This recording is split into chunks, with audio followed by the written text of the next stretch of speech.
things about Next Generation, actually, though, that made it weaker in its first couple of seasons was how close it tried to be like the original series. It found its footing in the third and fourth seasons because it became its own. And, well, yeah, Ron working around. So it unburdened itself from trying to be like the original series, and I think that's why it went on to be as successful and original as it was.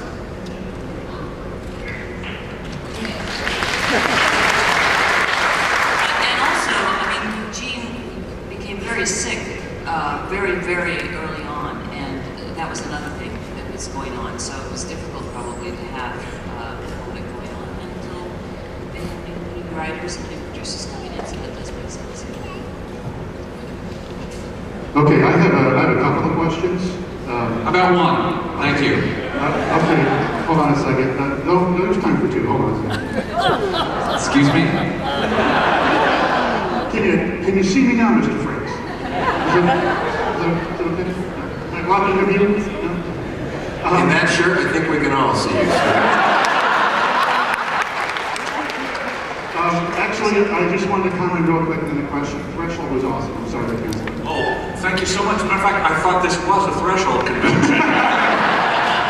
Thank you. The question was about special effects in science fiction today versus back in the 70s. I know that sometimes they have you look at a tennis ball or a dot in the ceiling or something like that, and special effects budget has skyrocketed, and so has the quality of the shows. That is, I know, what the BattleStar Galactica, the first one, back in the 70s, as their budget was horrendously high. In this day and age, this goes for pretty much everybody, including the new gorgeous people.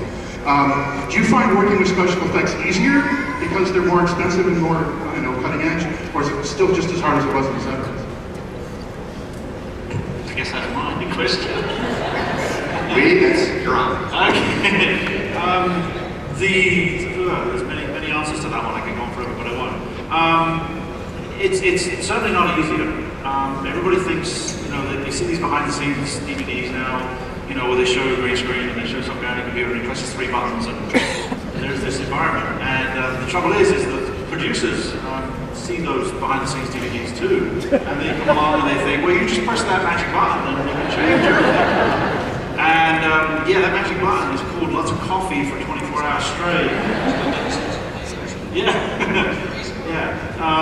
So no, things definitely haven't gotten any easier. In some ways, they've got harder because when if you build a miniature of a spaceship and you wheel it out to the stage, you put some pyrotechnics inside it, and you roll the cameras and you blow it up, and you play back the film and you go, ooh, that bit wasn't quite right.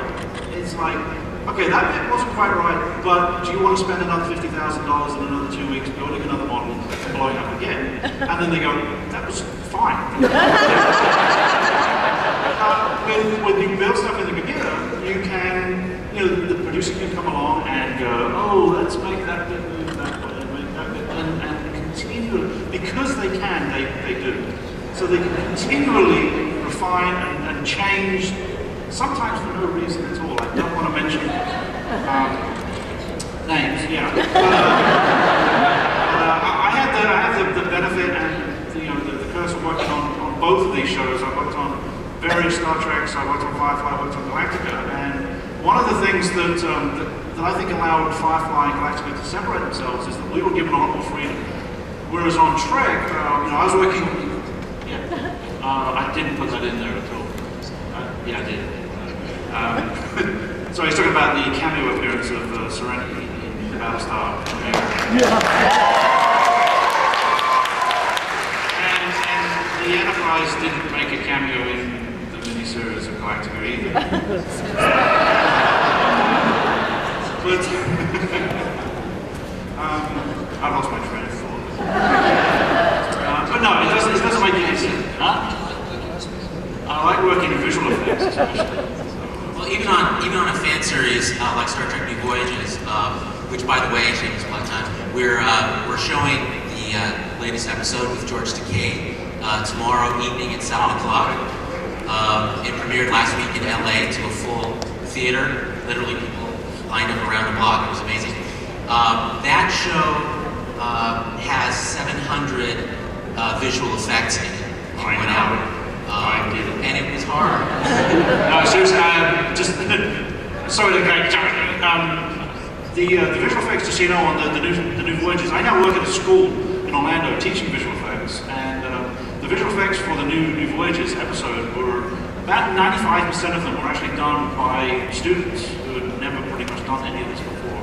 And so myself and Ron Thornton, who hopefully some of you know, was essentially the creator of the Babylon 5 visual effects. He was one of the pioneers of computer-generated effects on television. We both now teach at this school in Orlando, and we did all the visual effects for it. And yeah, there's stunning, hundreds. And again, just because the producer can kind of go, oh, fix that in the computer, yeah. On a paid show, you know, like Galactica or Star Trek Voyager or something like that, an average episode might have 30, 40, 50 visual effects shots. When you're doing something for free, they come up with 650 something. You know, back on the original. No budget, no limits. So yeah. Anyways, Back on the original Battlestar Galactica, we liked our special effects so much that we played them over and over.